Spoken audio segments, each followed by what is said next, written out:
የመደመር ፍልስፍና መሰረቱ ሀገራዊ ሀብትን በአግባቡ ማስተዳደርና የጋራ ብልጽግናን ማረጋገጥ ነው። ከዚህ አንጻር በፌዴራልና በክልል ደረጃ ሰፋፊ የልማት ተግባራት ተከናውነው በሁሉም ዘርፎች አበረታችና ተስፋ ሰጪ ውጤቶች ተመዝግበዋል። ሌብነት ከመደመር መንግስት ተፈጥሮና ከእሳቤው ጋር ፍጹም ተጻራሪ ነው። ይሁንና የኢትዮጵያን ፈጣን የብልጽግና ጉዞ ሲፈታተኑ የሚስተዋሉ የሌብነትና የብልሹ አሰራር ድርጊቶች እዚህም እዚያም መታየታቸው አልቀረም። ከለውጡ በፊት የነበሩ አንዳንድ እናንተ የምታውቋቸው ትልልቅ አገርን ችግር ውስጥ ያስገቡ በዋናነትም በአንድም በሌላ መልኩ ይገለጽ እንጂ ዋናው መሰረቱ ሙስና ነው።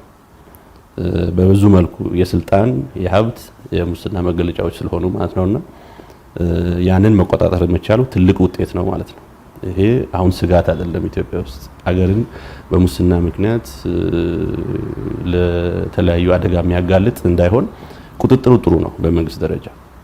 ይሄን ተቋማዊ ማድረግ ዘላቂ ማድረግ ህዝባዊ ማድረግ ገና ነው ማለት ነው። የመደመር መንግስት ይህንን ችግር ለመቅረፍ በምክትል ጠቅላይ ሚኒስትር ተመስገን ጥሩነህ የሚመራ ልዩ የጸረ ሌብነት መከታተያ ቡድን አዋቅሮ ሰፋፊ ስራዎችን አከናውኗል። የፌዴራል የስነ ምግባርና የጸረ ሙስና ኮሚሽንም ግልጽነትና ተጠያቂነት ያለው የአሰራር ስርዓትን ለመገንባት በተቀናጀ መልኩ ጠንካራ ተቋማትን ለማቋቋም ቁጥጥርና ተጠያቂነትን ለማስፈን እንዲሁም በየደረጃው የፖለቲካ ቁርጠኝነት እንዲኖር የሚያስችሉ ተግባራትን ሲፈጽም ቆይቷል። በሙስና መከላከል ውስጥ አመራሩ የመገምገሚያ ነጥብ እንዲሆን አድርጓል መንግስት።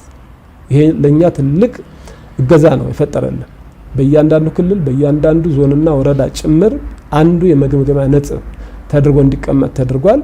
ሁለተኛ ክቡር ጠቅላይ ሚኒስትሩ ባለፈው ዓመት የመቀነስ ግቦች ብለው ያስቀመጧቸው 5 መሰረታዊ ጉዳዮች አሉ። 2018 መጀመሪያ ላይ የሙስና መከላከል ስራ ላይ አዎንታዊ አስተዋጽኦ ሚና ያበረከተልን ስራ ነው። ኮሚሽኑ የስነ ምግባር ግንባታ ትምህርትን በማስፋፋት በመንግስት መስሪያ ቤቶችና የልማት ድርጅቶች ውስጥ ለሙስና የተጋለጡና ብልሹ አሰራሮችን በጥናት በመለየት ሙስናን በመከላከል እንዲሁም የሙስና ወንጀሎችን በማጋለጥና በመመርመር ክስ መመስረት የሚያስችሉ ስራዎችን እየሰራ ይገኛል።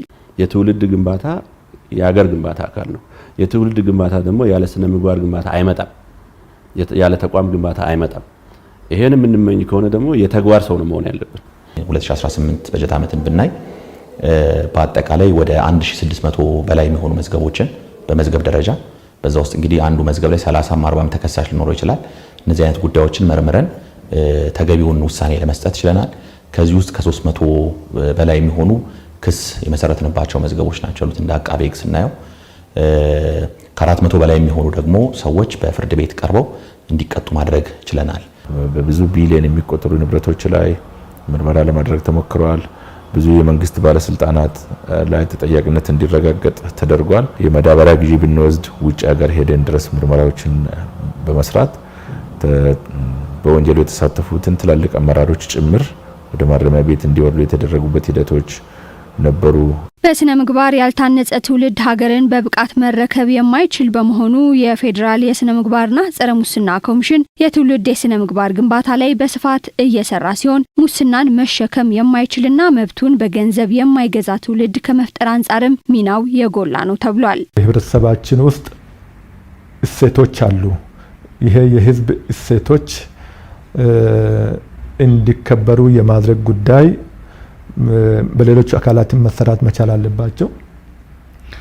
ስነ ምግባር ግንባታ ላይ እኛ ብቻ አይደለንም፣ የሃይማኖት ተቋማቶች ኃላፊነት አለባቸው። በመንግስትና በአንድ ተቋም እንቅስቃሴ ብቻ ከሙስና የጸዳች ኢትዮጵያን እውን ማድረግ የማይቻል በመሆኑ ውጤታማ የጸረ ሌብነት ተግባራትን ለማከናወን የሁሉም የሚመለከታቸው አካላት ርብርብ አስፈላጊ እንደሆነም ተገልጿል። የሙስና ተግባር ለአስፈጻሚው አካል ብቻ የሚታው ነገር አይደለም።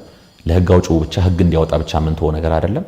የህግ ተርጓሚውም በዛው ልክ ተገቢውን ክብደት ሰጥቶ ተገቢውን ትኩረት ሰጥቶ መታገል የትግሉ አካል መሆን ይኖርበታል ማለት ነው። ተቋማዊ አሰራርን ለማሻሻልና የመረጃ ልውውጥ ሂደቱ የዘመነና በቴክኖሎጂ የታገዘ መሆን እንዲችል የሙስና ወንጀል ጥቆማ መቀበያና የሀብት ማሳወቂያ ስልቶችን አጎልብቶ በመጠቀም ላይ ይገኛል። ይህ እንቅስቃሴም እንደ ሀገር የተያዘውን የዲጂታል ኢትዮጵያ 2030 ግብን በማሳካቱ ረገድ ጉልህ ሚናን ይጫወታል ተብሏል። ያደጉ ሀገሮች፣ የበለጸጉ ሀገሮች፣ ሙስናና ብልሹ አሰራር የተከላከሉ ሀገሮች አሰራራቸውን ዲጂታላይዝ በማድረጋቸው የመጣ ለውጥ ነው።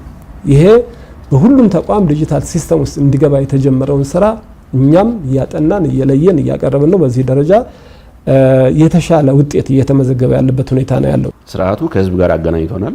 ህዝቡም ደስተኛ ነው ይሄን ስርዓት በመጠቀም ከኛ ጋር ኮሚኒኬት ያደርጋል ሁሉም ያለ ምንም ገደብ። ዋናው ጉዳይ ግን አገልግሎት መስጠት አለበት። 25ኛ ዓመቱን እያከበረ የሚገኘው የፌዴራል የስነ ምግባርና ጸረ ሙስና ኮሚሽን በአዋጅ ቁጥር 235/1993 ዓ.ም ግንቦት 16 ቀን ነበር የተቋቋመው።